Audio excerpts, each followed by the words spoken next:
Hello and welcome to the Art of Communication podcast with me, Robin Kermode.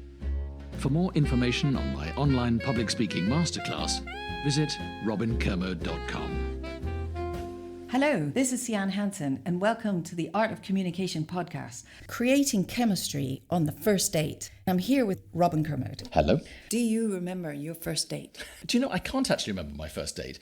I remember that I used to date a lot of people from work because I was an actor in those days. And so therefore the first date you go out is not so difficult because you just say, well, do you want to come for a drink after work? And one thing led to another. It didn't feel like a date in a sense. Can you remember your first date? Oh, yes. I've had a lot of first dates, actually. I'm just the type of girl who likes to be asked out on a formal date. It's a bit old-fashioned. And does that mean dinner for you?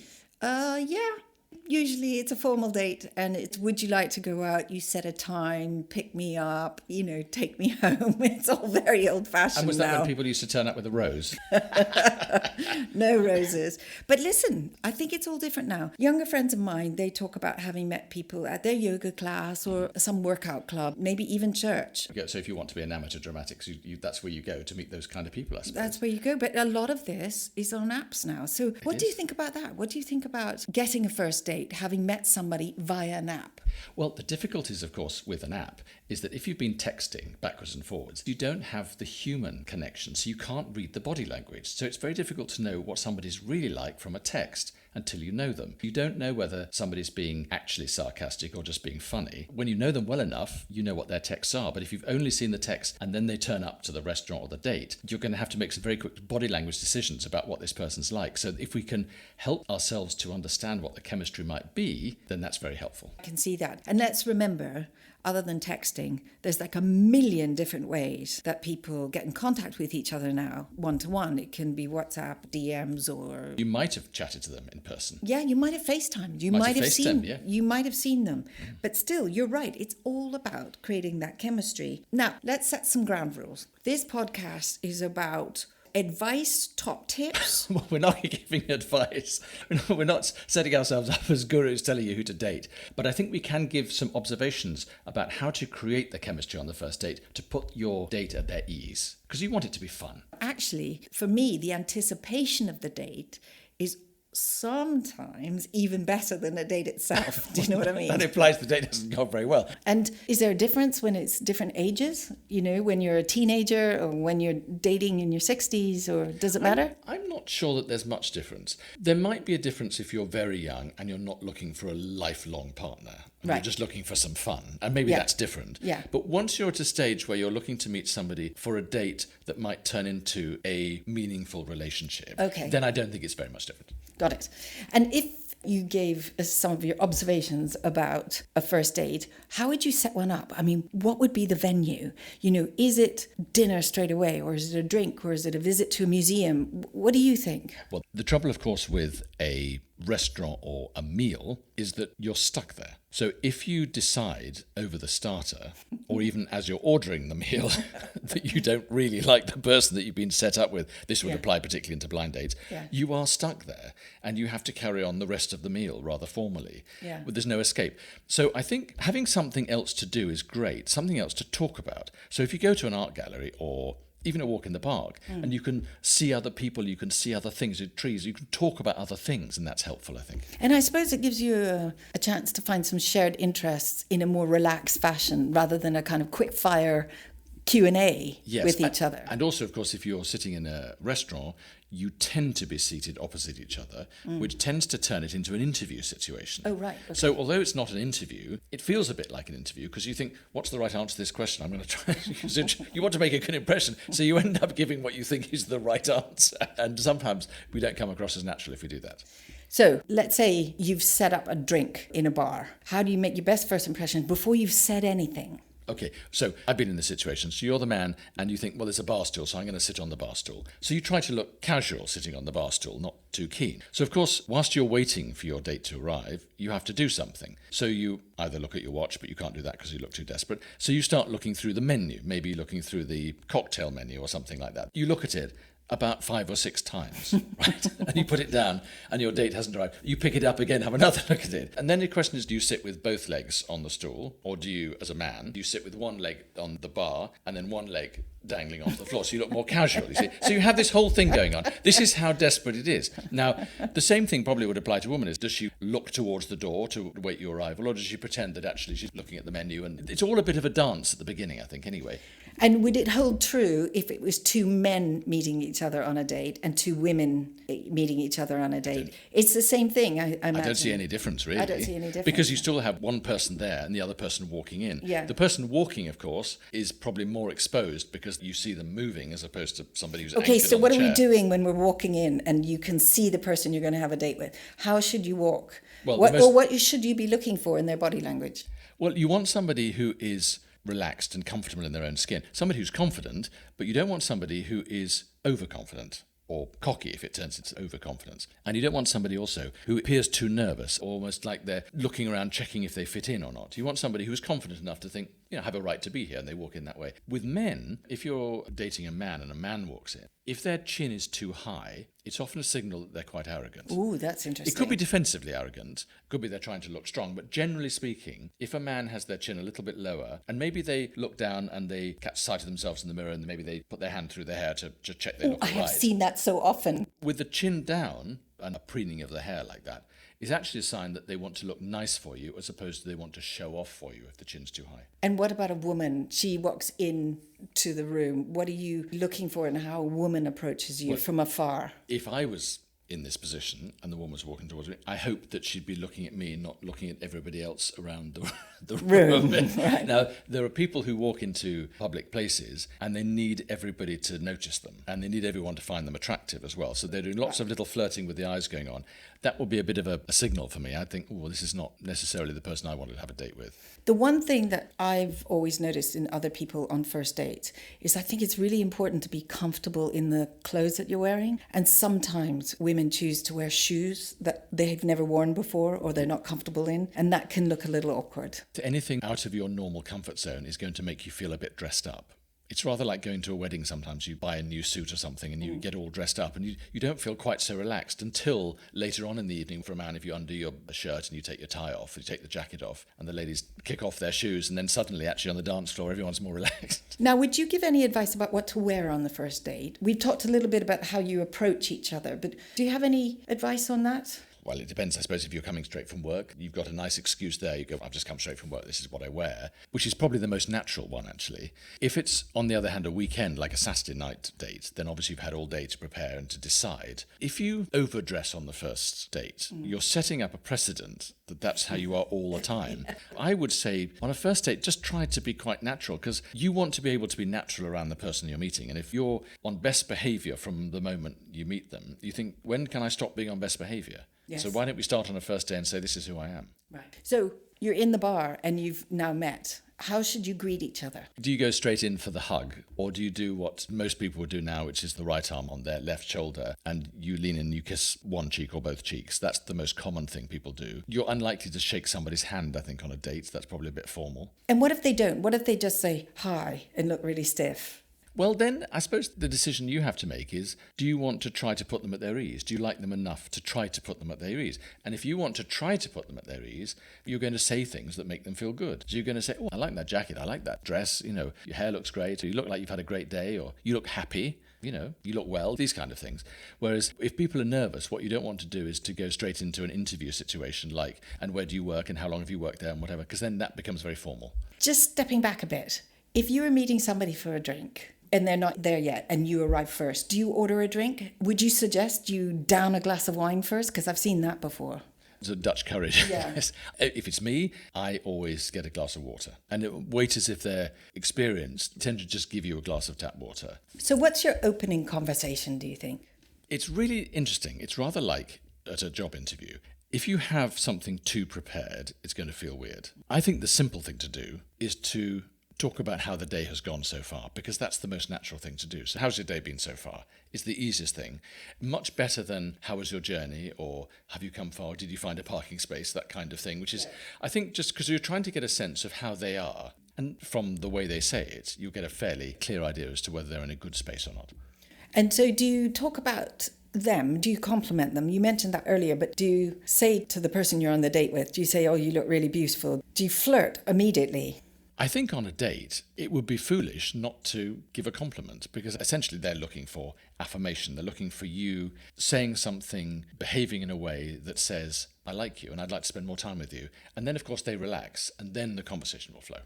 So tell me more about the body language at this point. Are you looking at them straight in the eye? Are you standing side by side? Are you standing right in front of them? Are you standing really close? Generally, you put your body towards the most important place in the room on an animal level. So if your body is facing the person you're having the date with, it's an indication that you value that person. If you sit sideways away from somebody where your torso is at 45 degrees from them, it gives you an excuse in a way to look around the restaurant, to look around other people, but to take your focus off. And that gives the other person the impression that you're half in this relationship, you're not fully in it. So I think facing them is a good thing right at the beginning. And then when it comes to eye contact, it's interesting because 2 or 3 seconds holding eye contact is normally about right in social situations. On a date, it's probably a little bit longer, but you don't want to overdo it. Otherwise, people can feel a bit like you're trying to outstare them. So what generally happens on a date is there's a triangle of eye movement. Eyes, nose, mouth, in a triangle like that. And depending on how much time they spend looking at your mouth, of course, it also is an indication that they either can't hear you because it's too noisy, but probably they wouldn't mind kissing you a bit later on, I think. Somebody looking at your lips is always quite a good signal. It'd be rather odd, I think, if somebody was looking at me on a first date and they were doing this odd eye movement around my face. I assume it's very subtle. Oh, no, yes, it's subtle. It's not a continuous triangle. And the other thing to look at, of course, is somebody's blink rate as well. Blink rate can be affected by contact lenses and by the atmosphere in the room, but generally we blink at around 6 to 10 blinks a minute. If you blink more than that, it's possibly a sign of nervousness, or even that you're lying in other situations. But generally, if somebody blinks more than about 10 blinks a minute, which is 1 every 6 seconds, then they've either got a problem with their lenses or they're a bit nervous. And if they're nervous, of course, then you try to put them at their ease. And put them at their ease. So at this drink, you've got the conversation flowing because you've asked them about their day. How do you know if they're into you? We've talked about lips. Licking lips and touching lips is also a good sign that they're into you. Taking frequent sips of water is another sign, because again, it's to do with the lips. The other thing you can notice is how often they touch their face. If they touch the lower part of the face, which is the chin or the ears, that's more a sign of nervousness. But if they touch the softer part of the face, which is the side of the cheek and the nose, it's basically a self-comforting gesture. And what they're actually saying is, I think maybe later on I'd quite like you to touch me in this, because this is a nice feeling. So somebody who's touching the soft part of the face actually is probably into you. Somebody who's touching the chin a lot and the ears a lot probably isn't. What about hair flicking? Because women flick their hair quite a lot. They put their hands through their hair all the time. What about playing with your hair? What is that? Well, it can be for all sorts of reasons, can't it? People do it because they think it looks cute. There are people who do it because it's a nervous twitch, almost. Some people do it because they love their hair. They think they're in a hair commercial and want to flick it a lot. But all the hair stuff really is about preening, and it's only what animals do. If you have luscious hair, you probably want to show it off. Mm-hmm. So the conversation is getting going. You've had a glass of wine or you both had a cocktail. This drink is going really well. How do you bring it to a conclusion? How do you take the next step and maybe invite them out for a meal because you think, actually, I'd like to get to know this person more? Well, the tendency, of course, is if you get it wrong, is to say something like, so would you like to see me again? And they go, no. You're a bit stuck, aren't you? I would, at this point, use the eyebrow flash. And the eyebrow flash is that little zing of energy where you go, should we go on somewhere else? You just slightly lift the eyebrows. They go up and down very quickly. And it's a sign that it will be fun. The one thing, probably, that you want on a date is feeling that I had fun and I might have fun next time. So you would pre-plan, I imagine, the restaurant that you were going to take the date to if it was going well. So something in the neighbourhood. If you're going to meet them in a bar, it's quite sensible to have a table. Well, you don't have to have a table booked, but have a table in mind, put it that way. I know some very wealthy people who have, on a first date, deliberately taken people for a drink and then they've gone for a very cheap takeaway meal to see whether they're after their money or whether they actually want to spend time with them. But there's nothing worse for a woman and I hope you're all listening out there, ladies, is that when a man says to you, or your date says to you, would you like to go out for a meal? And you say yes. And then they say, where would you like to go? That point, you just want to hold your heads in your hands and say, make a decision. I would agree, and I would say for any man listening, have a plan. Suggest something. I'd like to do this. I thought you'd like it. And most people will go, great. But sitting there going, where would you want to go? I don't know. Where do you want to go? You don't look confident if you do that. And of course, you want to look confident on a first date. So where are you with the, do you hold the door open? Well, of course you hold the door open. You might be dating somebody who has strong feelings about men and women are equal. But they are equal. Holding a door open for somebody is not about equality. It's about showing respect for them. And so you would treat your date, who you've invited out, with respect at all times. Yes, and if they held the door open for me and wanted me to go first, I would say, thank you very much. And what I'd try to do is the next door we went through, I would do the opposite. You know, certainly in business meetings I go to, the client will always hold the door open because they're the host essentially on their patch. Neither of you are host in this case, in a sense, because you're going to a neutral bar. So either of you could hold the door open. But I was brought up to hold doors open, and that's what I do. But I wouldn't be offended if somebody held the door open for me. I'd say thank you very much. If you've invited somebody out on a first date, do you pay? This is a difficult one, isn't it? A lot of people might feel beholden if you pay. So they would rather say, no, let's split it. And then they feel much more comfortable saying, I don't think we'll see each other again afterwards. It's quite hard to say that when somebody just bought you dinner. It's also a generational thing. I think people split bills much more than they used to do anyway, because you tend to have two incomes in a relationship anyway now. So I don't think it's a major issue. No, but it's interesting because when somebody asks you out on a date, there can be an assumption that this is their treat to you. And I'm just thinking maybe you shouldn't make that assumption. I think there are so many different types of relationships and so many different types of people in the world that there isn't one size fits all. If I said to somebody, I'd like to take you out for dinner, then I'm clearly going to pay for dinner. And if they say, oh, no, I'd like to split the bill, I said, no, you buy next time. That's, I think, the way out of it. So thinking about next time, how do you secure the next date? Do you walk them home? Well, that's a bit old-fashioned, isn't it? You don't normally walk people home anymore, but you walk them to the tube. If you did walk them home, then you also have that awkward moment saying, are you coming in for coffee? Which is always... Anyway, so assuming... But do you? Do you Not go on in for... date, You no. don't. You don't ask on a first date. It's just like we did a podcast on pitching and networking particularly, actually. And the whole point about that was you don't ask on a first date. So do you not even go in for a kiss? Well, you see... What's the body language if the person you've asked out on a date wants a kiss? What signals are you looking for? Well, what you don't want, what anybody wants, I think, is you don't want somebody to lunge at you, right? So there has to be some consensual nature about kissing. So therefore, it tends to be rather like a slow dance at the end of a party. You go a little bit closer and you move in a little bit and you keep the eye contact and the other person moves in a little bit and you just gently decide that that's what's going to happen. I think if you just suddenly lunge at somebody, it's unexpected and not very romantic, so I wouldn't recommend that one. From a lady's point of view, if you're hesitating, if I hesitate to get on the tube or my bus or at my front door, if I'm hesitating, I'd like him to kiss me. Okay, so that's a signal. You hesitating is a signal, and looking down and fiddling with your keys and spending too long when actually you didn't need to spend that long. I can't seem to find my Oyster card. It's all that. So how do you get the second date? Do you say it at the end of the first date when you're heading off? Do you say, I'm going to call you, or do you secure the actual time and date? But again, you see, there isn't one size fits all in this, is there? I personally always make it very clear to the other person that I'd like to see them again, if I do want to see them again.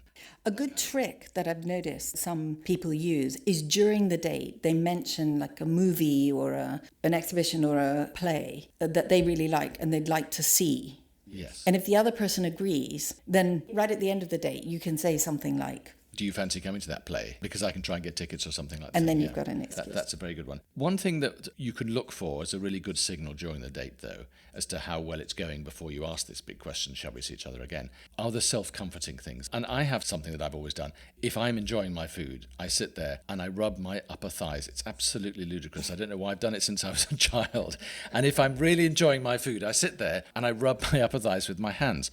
It's rather like some people would rub their hands together. Some people rub their stomach. works. So you look for a self-comforting gesture, and if somebody's doing one of those, it means they feel comfortable, they feel in a nice, comfortable space. And they're sitting forward, and their hands are engaged, and they're looking at you, and they're animated. The other thing, of course, we haven't talked about on the first date, and I would say men are more guilty about this than women generally, just ask some questions. Don't just talk about yourself all the time. Girls have this phrase, he was on broadcast, it was incredibly boring. Yeah. So I don't know what it's like with much younger people, but I would say a golden rule is put your phone upside down. It's okay to have a phone on the table. No, it's not. Not at all. It is it's upside unacceptable. down. It's unacceptable to have a phone on the table at a date. You can, because you might want to pick it up to resolve a point of order, you know. No, You think in your pocket? In your pocket. Absolutely no phones on the table on a date. But what I really don't think you should do is both be looking at your phone on a date. Oh, I've been in restaurants and you look across at a couple on a first date and all they're doing is texting their friends saying, I'm here on a date. And the other person's going, I'm here on a date. And I thought, well, you're not on a date. You're texting your friends. So we are saying no social media at dinner. No social media at dinner. No, absolutely not. Okay, with that, thank you very much, Robin. So it's goodbye from me. And goodbye from me. For more information on my online public speaking masterclass, visit robinkermo.com.